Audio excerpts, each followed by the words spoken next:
اعوذ بالله من الشیطان اللعین الرجیم. بسم الله الرحمن الرحیم. سلام علیکم.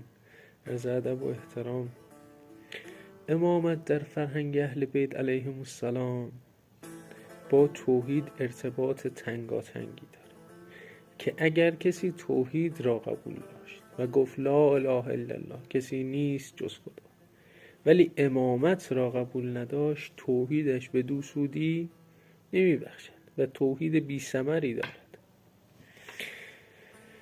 امام رضا علیه السلام حدیثی رو نقل می کند که این حدیث معروف است به حدیث سلسلة الذهب، که این حدیث تمام راویانش معصوم هست. امام رضا از راه نیشابور به سمت مرو بودند و این حدیث رو می فرمایند.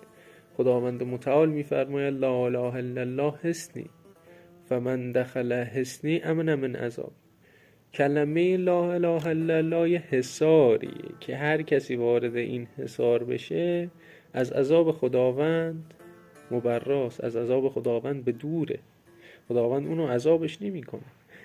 اما امام رضا علیه السلام در ادامه می‌فرمایند که شروطی داره این توحید و انا من شروطه.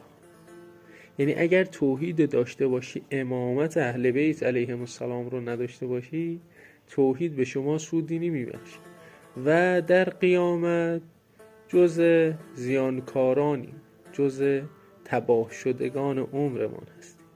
انشاءالله خداوند ما را به ولای علی و محبت آقا امیرالمومنین محشور کنه و هر روز این محبتمون رو تبدیل به عمل کنه که آقا امیرالمومنین از ما راضی باشن و جز زیانکاران اخروی نباشیم. یا علی.